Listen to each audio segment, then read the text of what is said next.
என்னன்னா வாக்கியஜன், பேச்சு எப்படி பேசணுங்கிறது அவ்வளவு ஒரு சாமர்த்தியம் கொண்டவன் ஹனுமான். அதனால அற்புதமான வார்த்தைகளை பேசுகிறார். அடுத்து சுத்வா நாமகீரம் சுவர்ண மகிதாம், சரியான வார்த்தைகள், எந்த இடத்துல என்ன வார்த்தை போடணுமோ அதை பர்ஃபெக்டா போடுறாராம் ஹனுமான். ஏன்னா ராம லக்ஷ்மணர்களை வரவேற்கிறார் ஹனுமான். வரவேற்கும் போது ராமனை பார்த்து சொன்னார், உங்களுடைய தோள்கள்லாம் ரொம்ப அழகா இருக்கு, நீண்டு இருக்கு, உருண்டு திரண்டு இருக்கு, நல்ல உழல் தடி போல வலிமையா இருக்கு. ஆனா ஏதாவது ஆபரணம் எல்லாம் போட்டு அழகை மறைச்சுக்கப்படாதோ, நீங்க பாட்டுக்கு எந்த ஆபரணம் இல்லாமல் இப்படி அழக வெளியில காமிச்சுன்னு வந்துட்டு கேட்கிறாராம். அவ்வளவு அழகான வார்த்தை.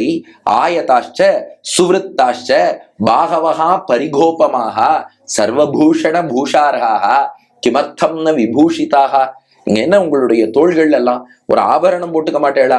இப்படி இந்த அழகை வெளியில காட்டிக்கொண்டு நீங்கள் வந்து விட்டீர்களே, கண்பட்டு விடுமோ என்று சொன்னாராம். அப்புறம் சுஷ்டூதிதாம், என்னதான் பேசினாலும் அந்த டெலிவரின்னு ஒண்ணு இருக்கு. நாம அந்த வார்த்தையை எப்படி டெலிவர் பண்றோமோ அதை பொறுத்து தான் அதுக்கு பெருமை. அப்ப சரியா அதை எக்ஸ்பிரஸ் பண்றார். உள்ளத்துல என்ன கருத்து இருக்கோ அது வார்த்தையில வரணும். ஏன்னா அது வரலன்னா நிறைய குழப்பத்துல போய் முடிஞ்சிடும். சுஸ்வராம், சரியான ஸ்வரத்துல. ஏன்னா பெரியோர்கள்ட்ட பேசுறோம்னா உச்சஸ்வரத்துல பேசப்படாது, நாம பணிவோடு பேசணும். அப்போ அந்த பேச்சிலேயே எவ்வளவு ஆஸ்பெக்ட்ஸ் பாருங்க. பணிவான ஸ்வரத்துல பேசுறாராம், உள்ளத்தில் இருக்கும் கருத்தை சரியாக தெரிவிக்கிறாராம், நல்ல மங்களகரமான வார்த்தைகளை பயன்படுத்தி பேசுறாராம், எல்லாத்துக்கும் மேல அற்புதமா பேசுறாராம். அந்த பேச்சை கேட்டு ராமனே வியக்கிறான். இது கம்பரும் ரொம்ப அழகா கம்பராமாயணத்திலே காட்டுகிறார். என்ன பண்றார் ஹனுமான், சுக்ரீவன் வந்திருக்கிற 2 பேரும் யாருன்னு விசாரிக்க சொல்லித்தான் அனுப்பியிருக்கான்.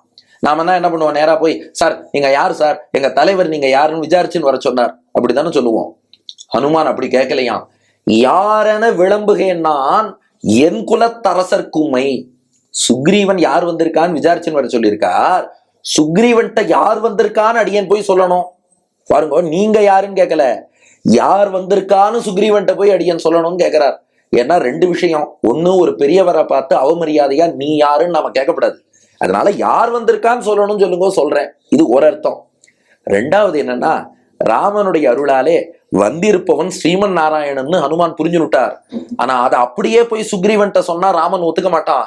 யார் வந்திருக்கான்னு சொல்லணும், நீங்க யாருன்னு அடியன் புரிஞ்சுட்டேன்.